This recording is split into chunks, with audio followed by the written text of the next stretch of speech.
réew dafa war a am justice boo xamante ni dafay équitable maanaam tëddee njaaxaanaay. mais dafa am li nga xamante ni moom instant bii nii moom la ñëpp di waxtaanee muy une semaine de tension sax ñenn ñoo ñu ko tuddee ci manifestation bi nga xamante ni waa Yewwi Askan Wi dañ ko bëgg a amal le 14 le 15 ak le 16 mu nekk loo xamante ni nag instant bi jur na polémique bu bëree bëri ci réseaux sociaux bi ci réseaux sociaux yi du moins est-ce que aussi du li nga xamante ni rek moom mooy provocation le leader bu Pastef bi bëgg a indi tamit ci Sénégal parce que nag mënul am ak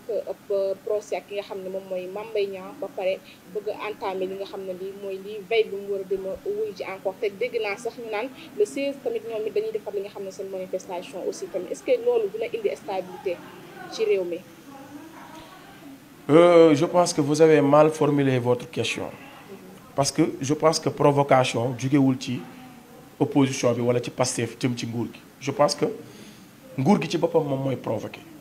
mais pourquoi nga ne nguur gi mooy provoqué. waaw non loolu c'est visible. parce que déjà mais koo xamante ni konaa doguma la koo xamante ni moom moo toog par exemple wax que ni moom dafa am rapport bu épinglé Mame Mbaye Niang yor naa preuve yëpp gars yi sax dañu naan fan la ñuy jëlee mais loolu je pense que nit ak nit la moom moo ko war dem rek la ji mais pourquoi mu bëgg a indi li nga xamante ni rek moom mooy manifestation ba veille bi nga xamante ni moom mooy procès bi gars yi bëgg a doxal loolu aussi tamit est-ce que loolu dina indi stabilité foofu laay waxee en fait. léegi yow lan nga desee comprendre moom dañ ko war a woo rek mu dem wuy ji moom kese dem. mais lan la war a def aussi. non damay laaj ndax loolu nga ma laaj. loolu laa lay laaj. waaw léegi damay laaj Ousmane Sonko dafa nekk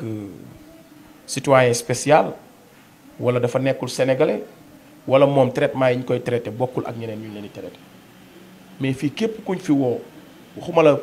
doyen des juges waxuma la tribunal police képp bu ñu la fi woowee nga woo say mbokk ñu ànd ak yow.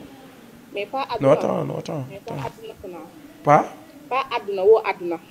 moom foofu la parce que moom woo na ay militants moom noonu la ay toll sympathisants am. fépp moom waay noonu la mën a ne toll aussi tamit. ku nekk Bintu Rasoul soit xam naa ni tu es plus intelligent que ça mais xam naa rek maa bëgg a wax loo nit ku nekk ni nga toll noonu ngay defee man commissariat de police képp ku ñu fa convoqué nga woo say mbokk est-ce que mës ngaa gis ñu convoqué benn nit gendarmerie wala police mu ñëw moom kese déedéet képp ku mu xam ni mën na koo soutenir dina la woo aviser la ngeen daje fa. exemple ñun démb rek ñu ngi def jàkkaarloog askan bi suñu cité ba la ñu dëkk APIX parce que fa may délinquant fossé yu fa ñëw li ñëpp bokk ñu bëgg koo accaparer nangu ko suuf si nga xam ne askan wi ñoo ko moom pour épanouissement pour cadre de vie ñu ñëw bëgg fa dagg ay terrain ne dañ fay dëkk bëgg ñoo jaay doole ñu jug bañ woote résistance démb rek ñu ngi woote dañoo convoqué ay nit ci ñun le 4 mai ñu woo askan bi yëpp ne leen dañoo bëgg ngeen génn accompagner ñu yéen ñëpp convoqué wuñ ñu ñi askan bi lañ convoqué pourtant ñun man mii rek démb pourtant kenn duñu wax ñun dañuy woo nit ñi ñun nañ dem wuyu ju kese mais Ousmane Sonko bu ñu ko convoqué mu woo ñu mu njaboote pour ñu soutenir ko ñu ne non warul woote dafa war a dem ñu rendi ko te ñi wootewul woon. mais est-ce que xaar ma daaneel mën na fa am aussi Kona bu dee moom li muy wax am na ci ay preuve yor na ko bu ko dem teg ci table bi rek jàmm ne ñooy. xam nga fu say moroom jari bëy soo jarul bëy it njëgu bëy nga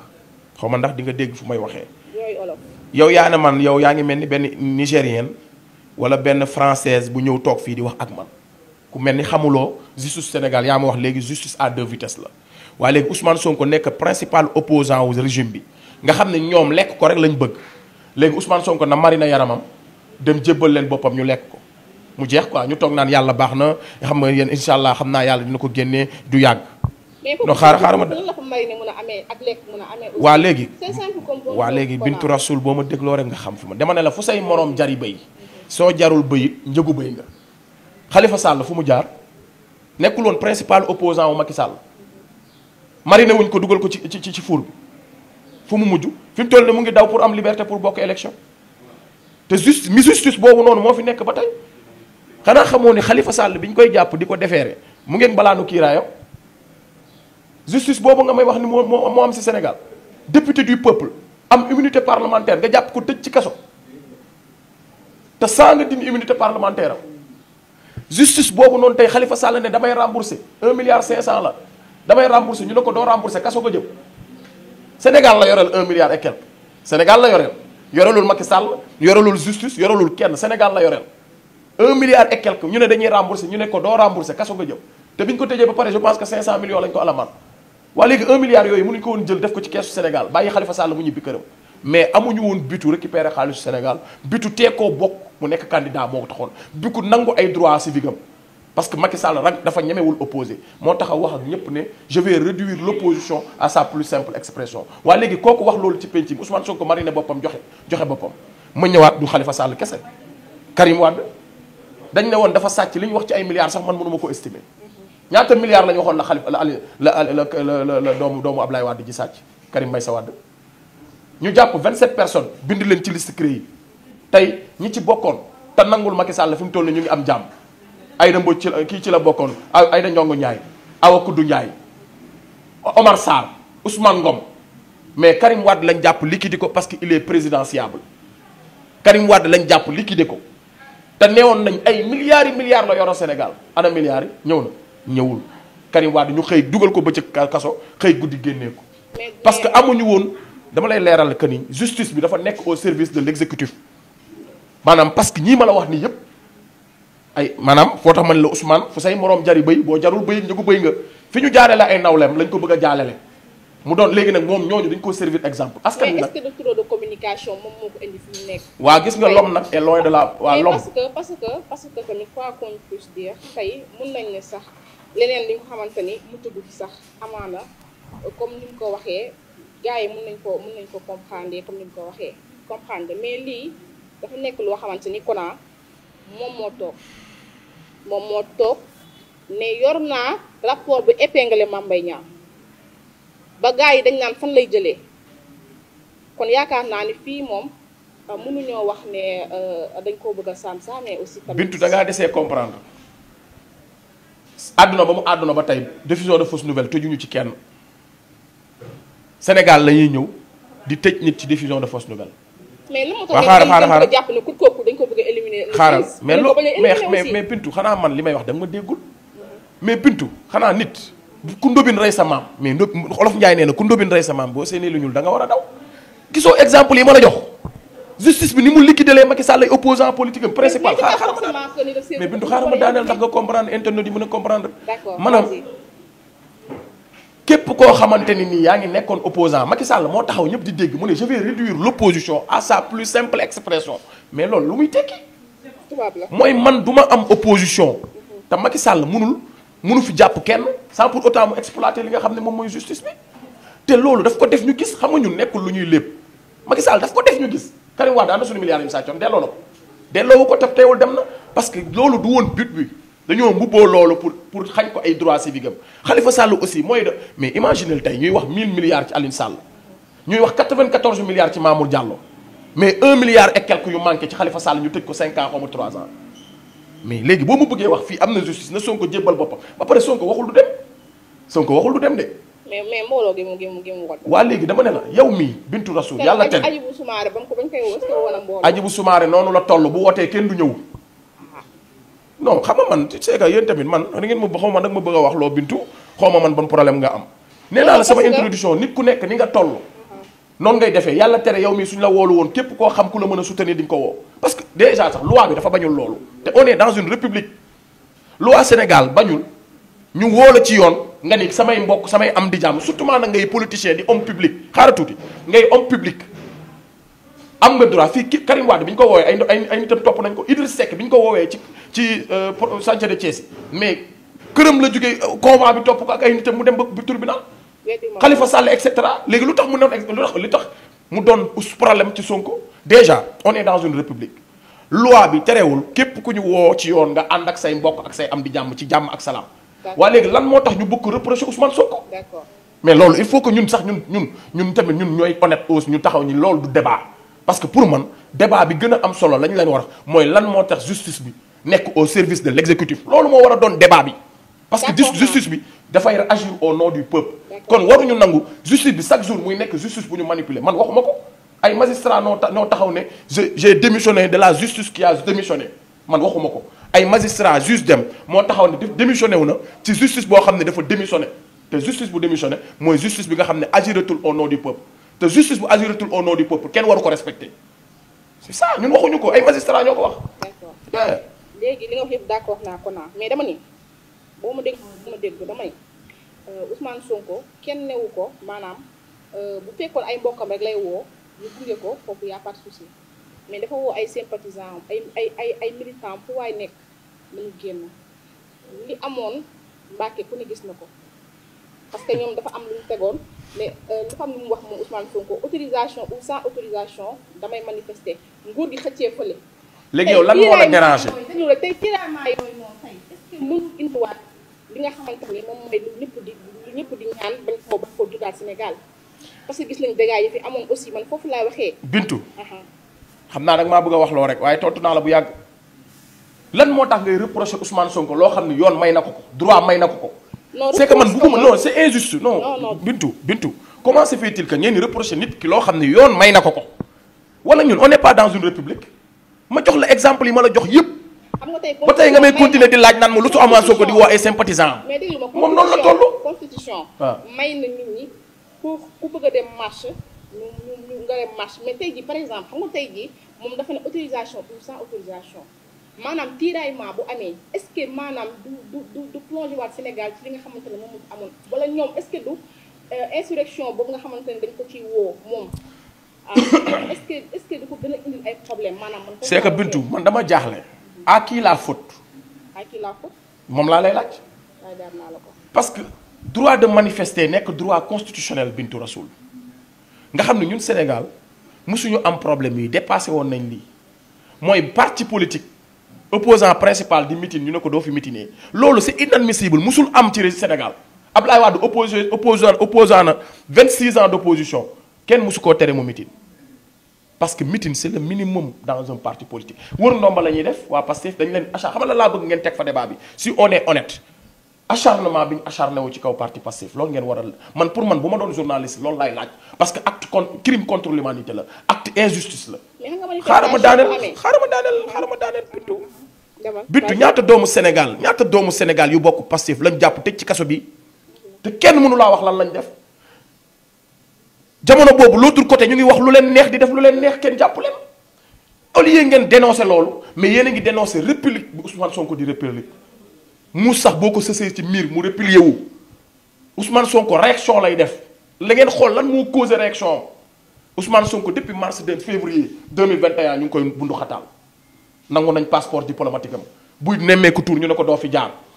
buy waxtaan ay nitam bu ñuy def wër ndomba di sensibiliser nit ñi pour ñu dem bindu ci liste électorale yi ñu leen di dóor lacrymogène ñii ñu leen di jàpp di leen tëj te loolu nguur moo waroon a def ay campagne de sensibilisation pour jeunesse bi dem bindu ji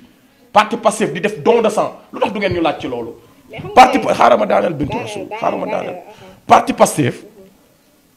li ñuy def ci parti ci wàllu organisation ci politique musul am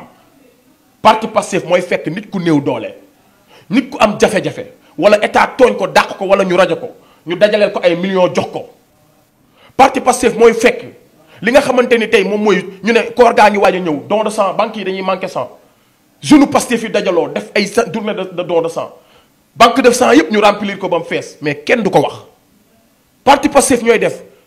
vacances citoyennes vacances culturelles vacances dem ci mbay mi Ousmane Sonko ne képp kuy enseignant dem leen ngeen jàngale xale yi cours de renforcement dem leen ngeen def ko bénévolement képp kuy baykat nañ def vacances patriotiques mais lu tax du ngeen wax loolu Ousmane Sonko moo falu maire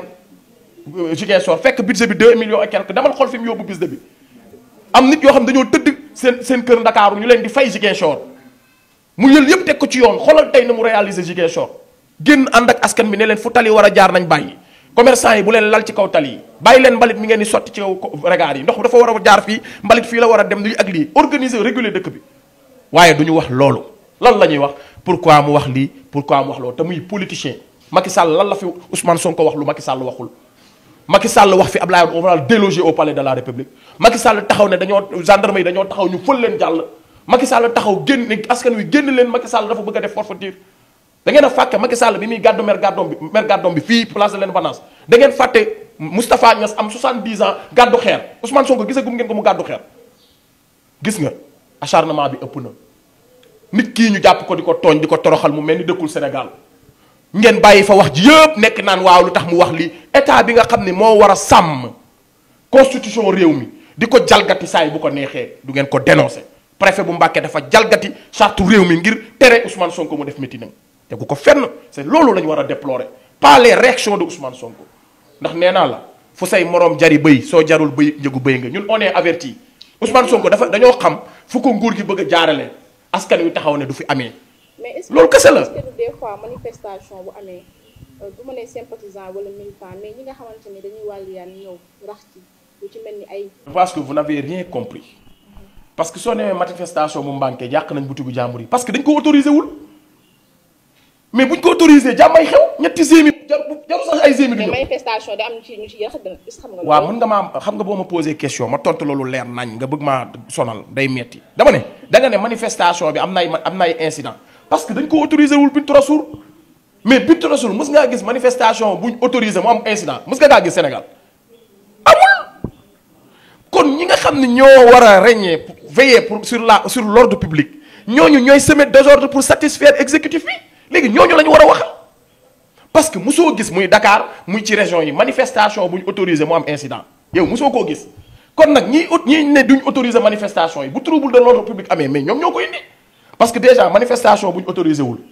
di nga fa dépenser xaalis bu bari di nga dépêcher effectif GMI wala ak police bu bari di nga ci xaaral di nga ci financer alal ju bari taal fa ay lacrymogènes yu bari te boo ko autorisé woon xoolal meeting bi ñuy def Mbacké kii bi ñu def Kër Massar dañ ko autorisé am na coow fañ doon defee meeting yi boobu maay wax ak yow soo fa jaarootoon suba ci fajar gi ba booy xëy booy dañoo sax bale koñ bi dindi mbuus ya fa nekk yépp dem seen yoon. gis nga Ousmane Sonko li muy woote képp ku ci àndul bëggoo Sénégal Ousmane Sonko ñi ànd ak moom kenn gënu leen ñu ay nit yu baax yu wóor yu gëm seen réew patriotisme bii ñuy woote dañ koo gëm. nee naa la manifestation sax bu ñu ko defee place de la nation fii bu ñu paree dañuy nettoyer foofu ba mu set wecc te musuñu leen autoriser manifestation mu am incident te pourtant parti au pouvoir ba mu fi nekkee ba tey mës ngaa gis ñuy manifester ñu tere leen ko yéen munoo leen wax ci lii te bàyyi doomu jàmbur ji kii nga xam ne ay droit am dañ koy xañ kii nga xam ne dañ koy toroxal ba àddina di indigné wu fi mu toll ni Afrique États-Unis Europe ñu ngi indigné wu ci li ñuy def Ousmane Sonko ñun ñuy ay doomu Sénégal di ko reprocher c'est pas honnête tey Ousmane Sonko képp ku yor xol di yërëm war nga koo xool yërëm ko wallahi ku ko juróon di nga ko yërëm te pourtant deful dara loolu ambition politique rek la am ambition ngir jiite Sénégal képp la am te loolu am na ci droit yow mii am nga droit suba nga ne damaa bëgg a jiite Sénégal waaye Ousmane Sonko ba tey dañ koy sosol kenn mënu laa wax lii la def 15 ans impôt et domaine fukki at ak juróom te ñun problème bi ñu am Bintou Rassoul bu la ci kenn nax mooy koo dénk mu jaawale poosam ak poosu askan bi xoolal ñii tey di dawal ay Range Rover di dawal ay oto 80 millions Mame Mbaye Niang 2011 bokk na ci ndaw yi jàppoon ci giri assemblée bi di xeex carburant ak troisième mandat wu Macky Sall les vidéos sont là waxal ñaar dërëm Bintu amu ko woon moom da doon loué 2012 ak léegi Mame Mbaye Niang il est milliardaire wax leen ci loolu ñiy sàcc l'argent contribuable Ousmane dañ koo dénk argent contribuable ay nit homme d'affaires yu mag ñoo toog seedeel ko ne man inspecté na ma yëkkati alal di ko jox mu ne ma duma ko laal ba pare yëkkati loxoom ca kaw ne képp ku ma mës a ger génnal nga wax ko nga indi lu koy firndeel sama compte bancaire ñeent fukki junni moo ci nekk dem leen xool waaye ñun loxoy seet la ñuy wër léegi lan ngeen di seetaat lan lañ bëgg a seet ci doomu jàmbur gi fii koo fi dénk alalu réew mi mu soppeeku da ngay gis koo xam ne ñaari at lay falu bu la rombaatee nga ni kii est-ce que moom la commencé but taa mu ñu kersa de mi ñuy sàccee alalu askan bi bu ñu ci amoon kersa sax Bintu mu neex dañuy ñëw dëkk ak yow dëkk ci baraak wala ñuy luye ci appartement dugg ci nguur gi xola xëy suba buddi immeuble sa kanam ba pare di la xool ci ay bët léegi ñun ñu war a dénoncer loolu ñu nekk ci càppaacoli bi nga xam ne Afrique ci boppam ñooy maanaam Sénégal li ñu am sax xamuñu ko Ousmane Sonko xola àddina ñooy tiitaroo àddina ñoo koy bëggee ñun ñu dëkk ak moom ci réew mi di bàyyi benn minorité boo xam ni 1960 ba tey ñoo jàpp deretu sénégalais yi di ko sucé Ousmane Sonko ñëw bëgg a tekki bu mu jàmm ñi sacrifier boppam Bintou Rassoul Ousmane ku ko bañ loo koy bañee tey su ko neexoon suba su nee Macky Sall jox ma xaaju bi Sénégal ma ñëw rejoindre la ñu téye Sénégal ba 2035 Macky Sall du ko gëmee sax mu préféré di dund yu metti yëpp ngir réewam mais teewul chaque jour ñu koy jam baaraamu tuuma Idriss Seck li mu def pourtant Ousmane Sonko bu gëmul woon dara mën na ko def Idriss Seck nekkul numéro 2 ànd ak opposition bi jékki-jékki dem rejoindre pouvoir ngir ay privilèges Ousmane Sonko ay nit a koy ketal mu mën a def meeting ay nit a koy ketal mu mën a def ay activité politique am mais teewul mu ngi sàmm ngorom ba tey nguur mënu koo ger su ko neexoon dem rejoindre Macky Sall wallahi ñu ànd di naan deretu sénégalais yi ba heure bu leen neex mais dafa préférer libérer le Sénégal waaw nan ñun nag nañu reconnaissant nag duñ ay dof mais jàpp doomu jàmbur ji bu nee a ñu ne oo la wax bu nee oo lee ñu ne lë la wax mais nañ bàyyi kii li mu def moom la war a def mooy dafay résister te la résistance est un droit constitutionnel Macky Sall il avait résisté sama portable bi maa ngi ceeg ay 99 000 vidéos Macky Sall yu mu doon woote résistance ci jamonoy 2011 fii sama téléphone bi dañuy génn askan wi dañuy téye seen bopp askan wi nañ téewal seen destin seen bopp askan wi xale yi nañ génn résister Macky Sall di ko wax tey Ousmane Sonko bu nee j'appelle à la jeunesse sénégalaise dénk naa leen sama bopp ñu ne warul wax loolu daa war a daal diw boppam mariné dem jébbal boppam bëy bukki yi ñu lekk ko waa magistrat yooyu ngay gis ay bukki yu sàngoo deru bëy lañ te Ousmane Sonko da koo xam kenn du ko mariné loolu dafa leer bu fekkee woote bi muy woote ngeen di bañ dañuy gën a woote ndax kuy aj day bañ ku seenu kaw te ku sàcc mbaa moom law be kon yaa ngi ci biir. xanaa du man ngay waxal Ousmane Sonko newul kaay leen xeex Ousmane Sonko newul kaay leen xuloo mais 3 jours de waaw may ma daaneel boo ma mayul ma daaneel barki yonent boobu mayul ma daaneel du ma la déglu Ousmane Sonko newul kaay leen xeex Ousmane Sonko newul kaay leen xuloo Ousmane Sonko newul kaay leen rayante dafa ne ñëw leen ànd ak man waaw mais loolu man daal vraiment man c'est manipulation noonu ji maam bay ñaalu ci jar woote gu rëy gi ci lan parce que moom noonu la toll bintu dama koo jiiñ lii parce que moom noonu la toll wuy ji indi say preuve mu jeex waaw parce que moom waaw wuy Khalifa Sall ba mu indee ay preuve am teewul dañ koo xam nga man bëgguma tamit di may répéter mais tu mobilises may répéter sama bopp man dama la wax kaa yi fi jaar indil la expression boo xam ne neex naa comprendre fu say moroom jari bëy soo jarul bëyit njëgu bëy nga Ousmane Sonko fi mu toll nii bu jarul bëyit njëgu bëy la léegi moom mu gis exemple boobu léegi mu mariné boppam dem dugg ci biir bukki yi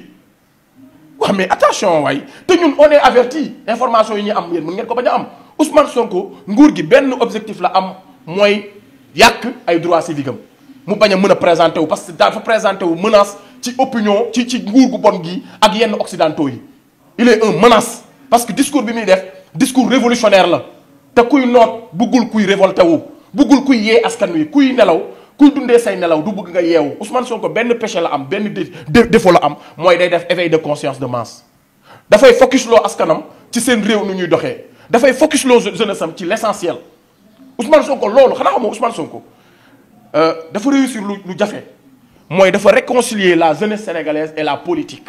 man mii di wax ak yow xam nga la laa daan wax man moom je suis apolitique sama yoon nekku ci ñii dañoo bon koo fi tegaat comme noonu la ñuy mel damaa découragé